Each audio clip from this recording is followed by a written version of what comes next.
Yeah, this is the Kenwood Tm 441E, 70 centimeters, FM, 35 watts.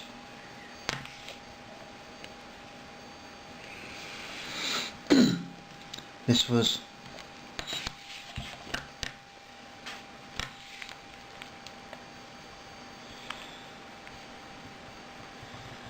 faulty, parts not working, but when it arrived I gave a reset, which I found on the internet, which is pressing the radio is switched off, press memory button and then the power button, and we got the screen working. It came up yellow and it did transmit, but unfortunately there was nothing on the screen. You very barely see the frequency readout, which it did say the screen's not working.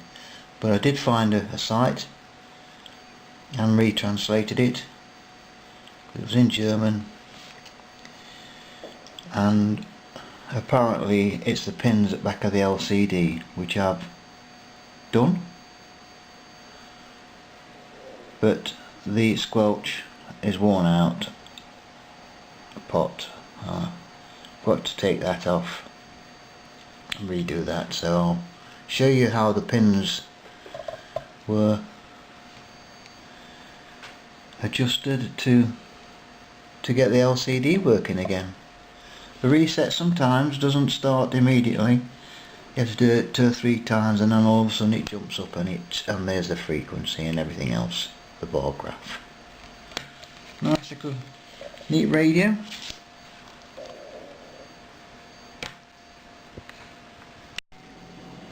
Well, just 2 screws, take the top and the bottom off, and also the speaker. That just pops out, look.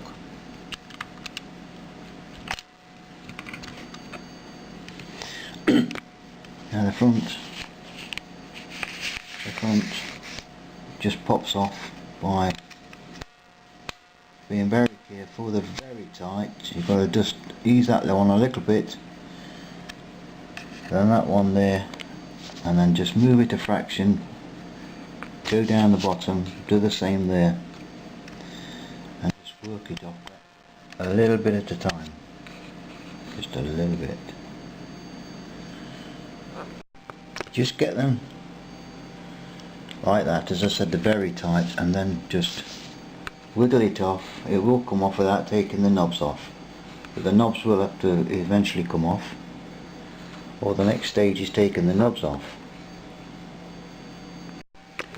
Right, so that's just whittled off.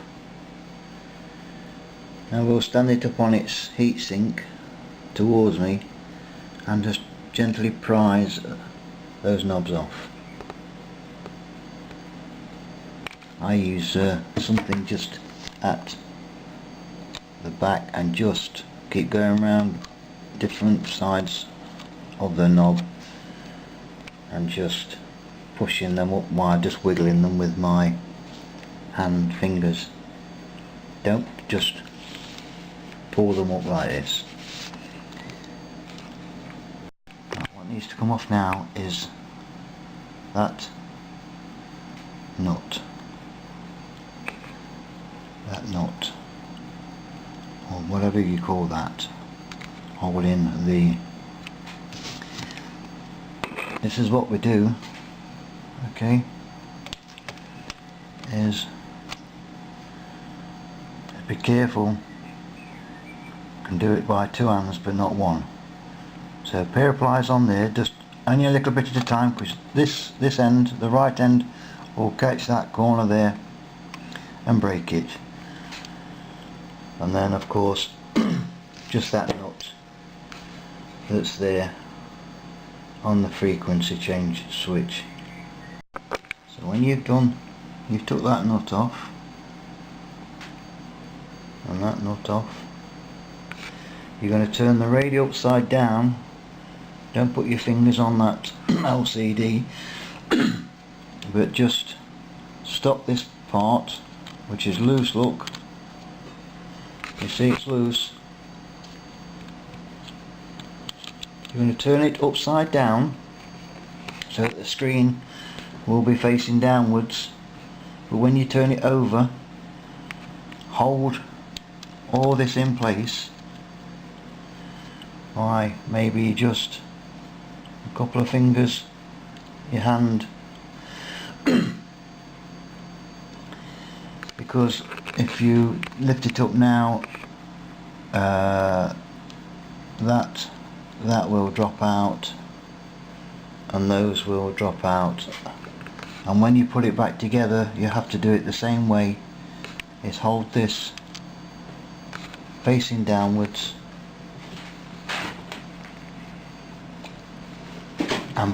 and put the radio in that way.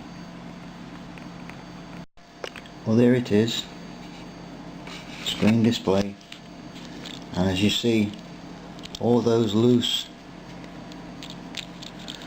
little push buttons, they're there, but they're still in because this is the way I took it off, downwards. Now earth yourself, you never know, grab all of the taps,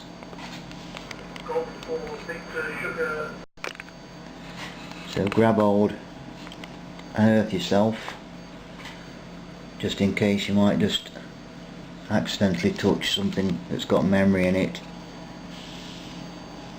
So put this safe. Well, while we're here, right, you just see there's some pins,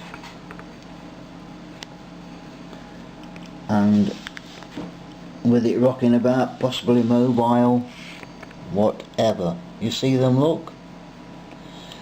When I got the radio they was flat, and I used a very small pliers to just lift them up and tension them. Not too much, they will break, I'm sure, but tension them because they have to sit on, where is it, have to sit on those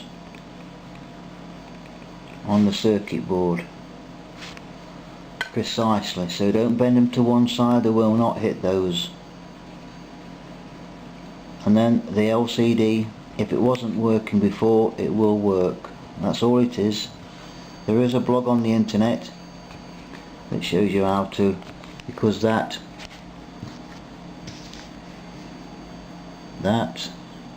there's two sections there, the top will pull out and we'll leave the bottom fixed to the circuit board.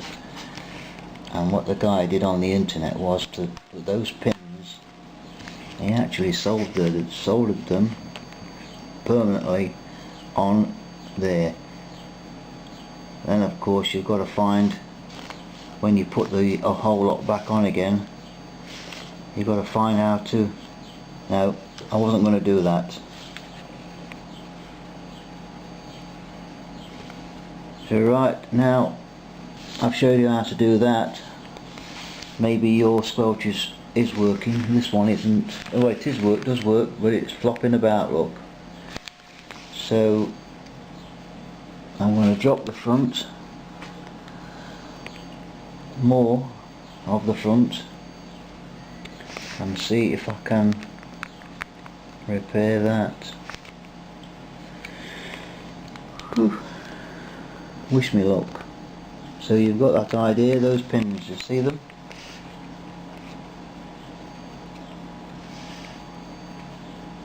There. All they want is a little bit of tension. Now when you put it all back, they'll find where they should be. After removing the screw from there and there, and also there's one of those on the other side and there, top looks like it's ready to just lift off.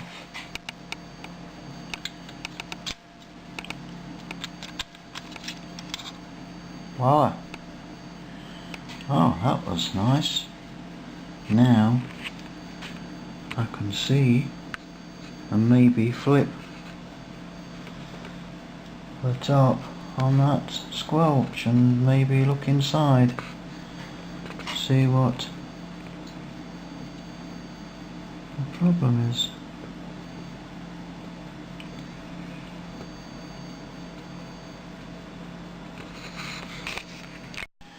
Well, I'm going to be a little bit bold now.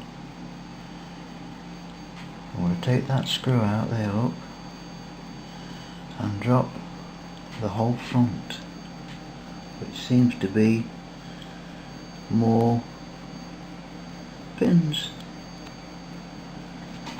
Just hope that at the back of that big baby there is not stuck. This is no problem because I think this is a CT CSS board. I think either they never had one fitted or it was taken out.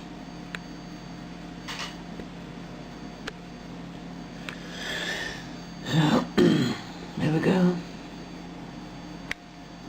I've got to get it out to take that off. Well, we've dropped it out, and that was the backup battery. I was concerned about something in there. So it just prizes out nicely, and there's no wire. That wire attached is loose at the bottom, so as soon as I move it will lift the unit off. It'll be all on its own. Good one. There it is, all on its own, look. You never get that battery out with that. Oh, you can, of course you could. Who wants to? There it is, look, all on its own. That's for the CT CSS. Now to desolder that. There it is, look. I think. Oof, wish me luck. Well, it's nearly out, look. You can only desolder those two on either end. Very careful, is a SMD very close. And these three, you've got to prise. Get the first one and put a bit of leverage on it. Put a bit of heat with a nice pointed soldering iron on the first tag, and it will. It's just coming out. Now I need the other two. Nice and steady. It probably won't work when I've done it anyway.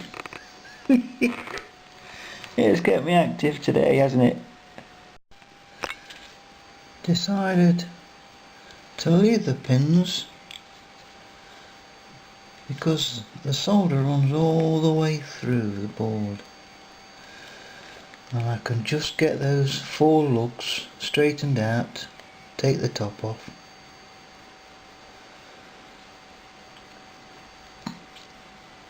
I think, and see what's inside. Yep, I think I'll leave it as it is. Take the top off because the solder runs all the way through the circuit board, look there.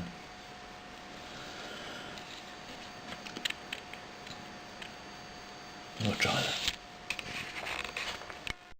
As you see, if you can, yep, there it is. I've straightened the lugs out, and now I'm just about to pop the top, and all will be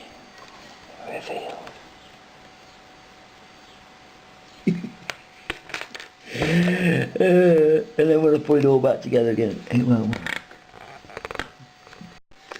Well, there it is, look. Inside. And there's nothing broken. All I think is it needs some tension on that part over there, look. So go clean it up, put some tension on it, nice and steady. And then put it all back together, hopefully. You see it? Oops. Not a very good picture, is it? Yep, there it is. Put some tension on that. A bit more tension, maybe. Nothing's broken, look. Nothing's broken whatsoever. Clean it up. This table creaks, doesn't it? It's back on again. But I think there was a bearing or a spring. I didn't see anything fly out.